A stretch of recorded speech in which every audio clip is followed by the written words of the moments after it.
Amazonas registra a primeira morte do ano por gripe suína. Donos de uma clínica em Manaus são presos pela Polícia Federal acusados de fraudar o Sistema Único de Saúde. Rombo aos cofres públicos chega a R$1,5 milhão.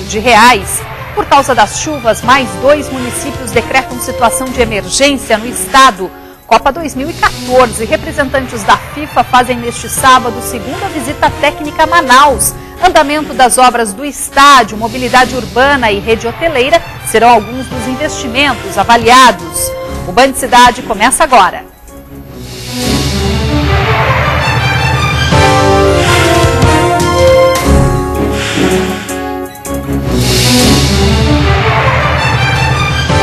Olá, muito boa tarde para você. A Secretaria de Saúde do Estado prometeu reforçar o combate ao vírus H1N1 para evitar novos casos da doença. Nesta quinta-feira, o Amazonas registrou a primeira morte do ano por gripe suína, a segunda do país. A vítima é uma mulher de 30 anos. Segundo o Ministério da Saúde, em todo o Brasil, só este ano foram 17 casos confirmados da doença. A morte de uma mulher de 30 anos, vítima da gripe H1N1, foi confirmada pela Fundação de Vigilância em Saúde do Amazonas. Segundo os familiares, a paciente estava internada há uma semana em um hospital no município de Borba, a 150 quilômetros de Manaus. O estado de saúde se agravou e ela precisou ser transferida para a capital.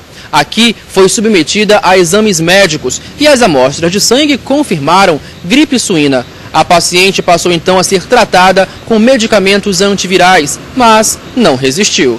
Técnicos da FVS devem fazer uma visita no município para vistoriar a área onde a paciente adoeceu. Em Manaus, a mulher ficou internada neste hospital, onde ficou sendo acompanhada por uma equipe médica especializada. Segundo o diretor-presidente da Fundação de Saúde, mais de um exame foi realizado em Manaus e no estado do Pará, e todos confirmaram a doença. Essa técnica, ela evidenciou a presença do vírus H1N1 na paciente em questão. Desde 2010, esta é a primeira morte registrada no Amazonas. Em 2009, 24 pessoas morreram vítimas da H1N1. Em 2010, 8 casos graves foram registrados, mas nenhuma morte. Em 2011, nenhum caso foi registrado. Já em 2012, 3 casos graves foram confirmados. 2 vítimas eram crianças. O diretor disse que há dúvidas quanto à eficácia da vacina, se ela evita a doença ou se apenas diminui os riscos de contraí-la. Segundo ele, um estudo em todo o país está sendo feito para levantar esta questão. Houve uma modificação do comportamento do quadro clínico determinado pelo H1N1, ou seja, a grande maioria dos casos agora são casos caracterizados como gripe comum, como casos de gripe comum. Isso realmente se levantou a seguinte hipótese, né? Se realmente a vacina protegeria a infecção ou se a vacina diminuiria a questão dos quadros clínicos graves e até diminuiria a ocorrência de morte. Existe um estudo que está sendo desenvolvido no país, inclusive com participação do estado do Amazonas, né? São 7 estados brasileiros, coordenado pela Universidade Estadual do Rio de Janeiro. Devido ao período chuvoso, os hospitais estão lotados com casos de gripe comum. O estado do Amazonas descarta uma nova epidemia na região da gripe H1N1, mas afirma que as medidas de higiene e prevenção ficaram um pouco de lado. Lavar a mão, utilizar o álcool gel, né, coisa que atualmente praticamente foi descartado, foi esquecido, mas nós precisamos retornar, porque exatamente esse procedimento ele evita não só o H1N1, evita outras doenças transmitidas pessoa a pessoa, principalmente daquelas doenças em que tem, digamos, a mão das pessoas como um veículo, né, desse micro-organismo. 3 pessoas foram presas esta manhã pela Polícia Federal em Manaus, acusadas de fraudar o Sistema Único de Saúde. Elas administravam uma clínica na capital que realizava exames pelo SUS em pacientes fantasmas. O rombo chega a R$1,5 milhão.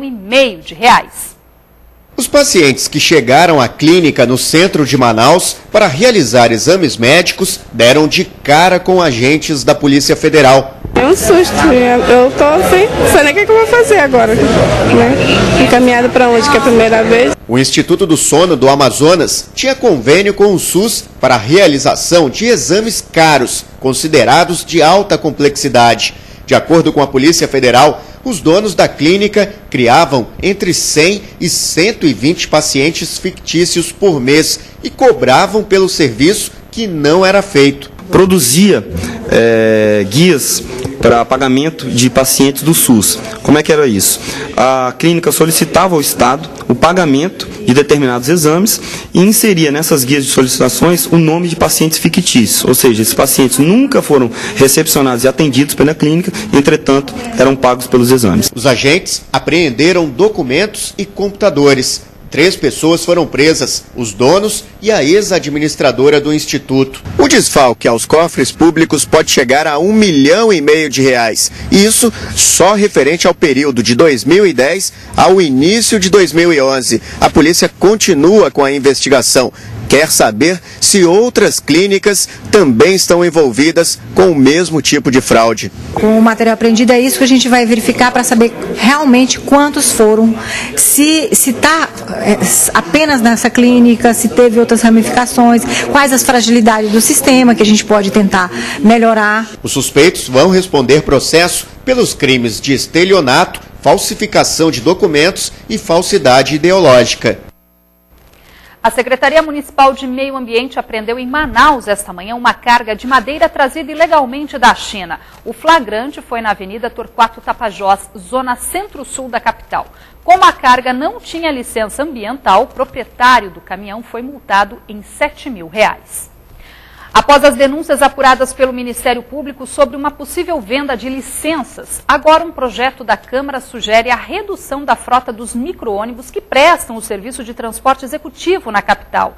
A medida revolta os cooperados.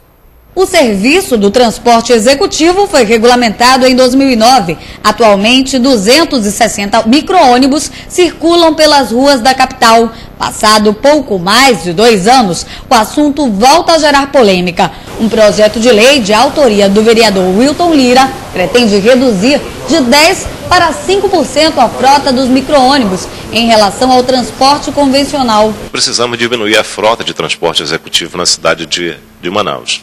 O trânsito não comporta mais de 280 ônibus. Nós não temos via de escoamento. E hoje nós não temos um transporte executivo. Nós temos um transporte que é para um pouco de diferenciado. O projeto está na Comissão de Finanças da Câmara Municipal de Manaus e já provocou discussão. Segundo o vice-presidente da comissão, a solução não é reduzir e sim controlar o número, que hoje é maior do que autorizado em lei. Não é o percentual da lei que está errado. O percentual da lei é de 10% em relação à frota do convencional. Se nós tivéssemos esse percentual respeitado, hoje nós teríamos uma frota máxima de executivo de 150 carros. O projeto ainda deve ser analisado por 2 comissões e só depois vai ao plenário. O aumento da frota dos executivos passou a ser investigada pelo Ministério Público do Estado, com base em denúncias de trabalhadores que alegaram uma possível venda de concessões. Na semana passada, o MPE divulgou o resultado das investigações que apontou a fraude. O Ministério Público do Amazonas pediu o afastamento do superintendente Marcos Cavalcante. As investigações do Centro de Combate ao Crime Organizado revelaram que as autorizações para a circulação do transporte executivo estavam sendo vendidas por até R$ 20 mil. O superintendente da SMTU não quis gravar entrevista, mas por meio de sua defesa negou as denúncias. O presidente das cooperativas do transporte executivo rebate as acusações. Eu acredito que um promotor de justiça jamais acusaria uma pessoa sem ter provas. O aeroporto de Parintins, no interior do Amazonas, continua interditado para pousos e decolagens durante o dia. A prefeitura recorreu da decisão da justiça, mas apenas voos noturnos estão liberados. O aeroporto de Parintins está deserto. No saguão, nenhum passageiro ou funcionário. Na pista, apenas um avião parado. De acordo com o prefeito do município, a interdição foi baseada em um relatório do Ministério Público Federal que indicou que a área oferece risco para as aeronaves. Próximo do local existe o lixão da cidade, que atrai aves e muitas vezes faz com que voos sejam cancelados. No início da interdição, o aeroporto chegou a ficar totalmente sem funcionamento. A prefeitura recorreu e o MPF liberou a pista, mas apenas para decolagens e voos noturnos. E a responsabilidade da prefeitura ficou justamente em comprar uma área determinada pelo CPRM e pelo IPAAN. E essa área foi determinada pelos dois órgãos, a prefeitura desapropriou, comprou, mas a Comara, que tinha que construir o aterro sanitário, o aterro controlado, até hoje não apareceu e não fez. A economia de Parintins já sente o impacto da nova interdição. Com o aeroporto parcialmente fechado, muitos turistas deixam de ir à cidade dos Bumbais, que mesmo não estando no período do festival folclórico, é destino de muitas pessoas que vêm de outros estados. A gente tinha uma média de 250 passageiros diários, com 2 voos vindo da capital e retornando para Manaus. E hoje nós só temos apenas um voo pela parte noturna, Então isso é um prejuízo muito grande.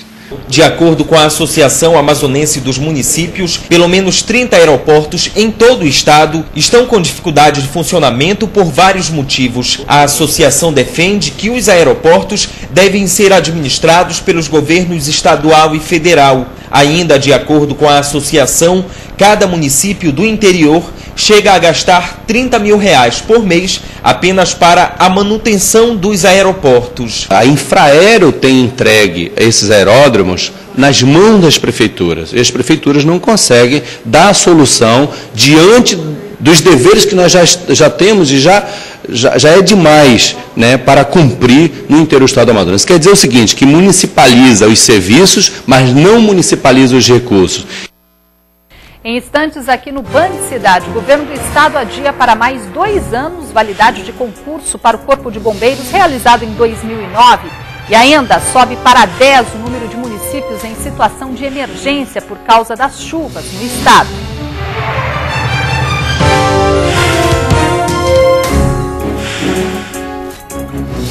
Os detalhes a seguir aqui no Band Cidade.